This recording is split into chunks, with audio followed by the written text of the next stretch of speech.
Hi, this is Invertek VFD Optidrive. So இது வந்து விஎஃப்டியாகவும் use பண்ணிக்கலாம், விஎஸ்டியாகவும் யூஸ் பண்ணிக்கலாம். ஸோ இதோட அது பேராமீட்டர் செட்டிங்.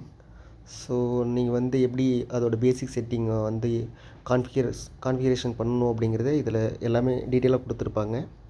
ஸோ அடுத்து நம்ம பார்க்க போகிறது மோட்டரோட நேம் பிளேட். ஸோ இந்த நேம் பிளேட்டை பேஸ் பண்ணி தான் நம்ம வந்து இந்த ப்ரோக்ராம் செட் பண்ண போகிறோம். ஸோ ஃபஸ்ட் ஆஃப் ஆல் வந்து நீங்கள் வந்து விஎஃப்டியோட பேராமீட்டர் என்ட்ரு பண்ணணும் அப்படின்னாக்கா க்ரீன் பட்டனுக்கும் அப்பர் பட்டனுக்கும் இடையில இருக்கிற பட்டன் தான் என்டர் பட்டன். அதை நீங்கள் வந்து 2 to 3 செகண்ட் வந்து லாங் ப்ரெஸ் பண்ணிங்க அப்படின்னாக்கா நீங்கள் உள்ளே என்ட்ரி ஆக முடியும். ஸோ நம்ம வந்து இப்போ ப்ரெஸ் பண்ணி அதோட பேராமீட்டர் பார்க்க போகிறோம். ஸோ P-1 இது வந்து விஎஃப்டி ப்ரோக்ராம் பண்ணியிருக்காங்களா இல்லை வந்து விஎஸ்டியாக ப்ரோக்ராம் பண்ணிக்கலாம் பார்க்கலாம். ஸோ ஆர்பிஎம் செட் பண்ணியிருக்காங்க. ஸோ இது விஎஸ்டியாக ப்ரோக்ராம் பண்ணியிருக்காங்க. ஸோ நம்ம வந்து விஎஃப்டியை யூஸ் பண்ண போகிறோம். ஸோ அதுக்கு முன்னாடி நம்ம என்ன பண்ண போகிறோம்னா இது ரீசெட் பண்ண போகிறோம் விஎஃப்டியை. So red button down arrow up arrow simultaneously 3யும் வந்து ப்ரெஸ் பண்ணணும் அப்படின்னாக்கா நீங்கள் வந்து ப்ரோக்ராம் அக்சஸ் பண்ண முடியும். ஸோ மீன்ஸ் ரீசெட் பண்ண முடியும். ஸோ ஒன்ஸ் ப்ரெஸ் பண்ணதுக்கப்புறம் P-DEF. ஸோ அது வந்ததுக்கப்புறம் ரெட் பட்டனை ப்ரெஸ் பண்ணிங்க அப்படின்னாக்கா விஎஃப்டி வந்து ஃபுல்லாக வந்து ரீசெட் ஆகிடும். ஸோ அகைன் நீங்கள் வந்து என்டர் பட்டன் லாங் ப்ரெஸ் பண்ணிவிட்டு P-01 அது வந்து high set frequency. So already 50 இருக்குது, அதை 50ல் வச்சுக்கலாம். ஸோ நெக்ஸ்ட் வந்து P-02. ஸோ அதை நம்ம செட் பண்ண போகிறோம். ஸோ நமக்கு தேவை வந்து 35 ஹெர்ட்ஸ். நம்ம அதில் 35 ஹெர்ட்ஸ் செட் பண்ண போகிறோம்.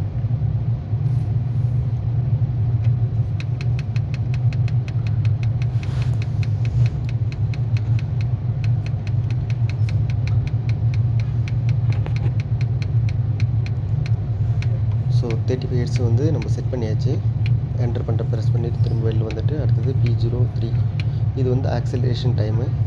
ஸோ ஆக்சிலரேஷன் டைமுங்கிறது வந்து நம்ம மோட்டரோட ஃப்ரீக்வன்சி ரீச் ஆகிறது எத்தனை செகண்ட் ரீச் ஆகணும் அப்படிங்கிறத வந்து நம்ம செட் பண்ண போகிறோம்.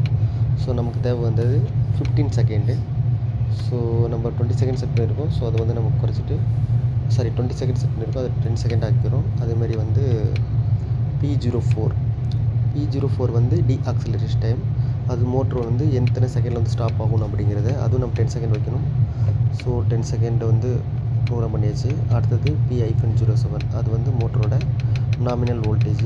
அது நேம் பிளேட் நேம் பிளேட் நம்ம வந்து 415 செட் பண்ணுறோம். ஸோ 415 செட் பண்ணியாச்சு. ஸோ அடுத்தது வந்து மோட்டர் நேம் பிளேட்டோட கரண்ட்டு செட் பண்ண போகிறோம். P-08 அது வந்து 8.16. ஸோ 8.16 செட் பண்ண முடியாது, அதனால் 8.2 செட் பண்ணுறோம். அடுத்தது மோட்டரோட ஃப்ரீக்வன்சி 50 ஹெர்ட்ஸ் தான். ஸோ 50 ஹெர்ட்ஸ் செட் பண்ணியாச்சு. அடுத்தது வந்து P-13 அதாவது மோட்ரு செலெக்ஷன் நம்ம பண்ணணும். மோட்ரு செலெக்ஷன் வந்து நம்ம எதுக்கு யூஸ் பண்ண போகிறோம் அப்படின்னா எக்ஸாஸ்ட் ஃபேனுக்கு யூஸ் பண்ண போகிறோம். ஸோ நீங்கள் அதோட பேசிக் செட்டிங்கில் பார்த்தீங்க அப்படின்னாக்கா மோட்ரு செலெக்ஷன் வந்து 2ல் தான் வந்து எக்ஸாஸ்ட் ஃபேன் இருக்குது. ஸோ நம்ம எக்ஸாஸ்ட் ஃபேன் வந்து 2 செட் யூஸ் பண்ணிக்கிறோம். ஸோ இதோட நம்ம ரீசெட் பண்ணதுனால நம்ம வந்து அடுத்த பேராமீட்டர் P-18 போகணும். P-18 போகணும் அப்படின்னாக்கா P-14 வந்து நம்ம இதோட ரெஜிஸ்டர் வந்து எக்ஸ்டெண்ட் பண்ணுறோம். ஸோ நம்ம வந்து 101 வரைக்கும் சூஸ் பண்ணிக்கிறோம். நீங்கள் 20, 30, 40 சூஸ் பண்ணாலும் அது வந்து அடுத்த பேராமீட்டருக்கு போகாது. ஸோ அதனால் நான் வந்து என்னென்னா P-14 வந்து 101 செட் பண்ணிக்கிறேன். அதுக்கப்புறம் இதோட ரிலே செட்டிங் வந்து P-18 அதில் போய்ட்டு நான் என்ன பண்ணுறேன் P-18 அதாவது ரிலே 1 வந்து நான் ட்ரிப்பாக செட் பண்ணுறேன். அப்போ ட்ரிப்புக்கு வந்து 3. ஸோ நான் 3 சூஸ் பண்ணிக்கிட்டேன். ஸோ இப்போ வந்து பேராமீட்டர் செட்டிங் எல்லாமே முடிஞ்சிருச்சு. ஸோ இப்போ என்ன பண்ண போகிறேன்னா இந்த விஎஃப்டி வந்து நான் செக் பண்ணி பார்க்க போகிறேன். ஸோ நான் ஹேண்டில் போட்டுட்டு ஸ்டார்ட் பட்டனை ப்ரெஸ் பண்ணுறேன்.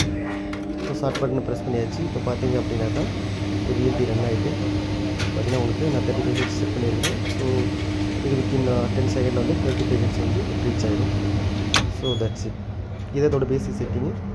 ஸோ இதை பார்த்து நீங்கள் ப்ரோக்ராம் பண்ணிக்கலாம். ஓகே, தேங்க்யூ, பாய்.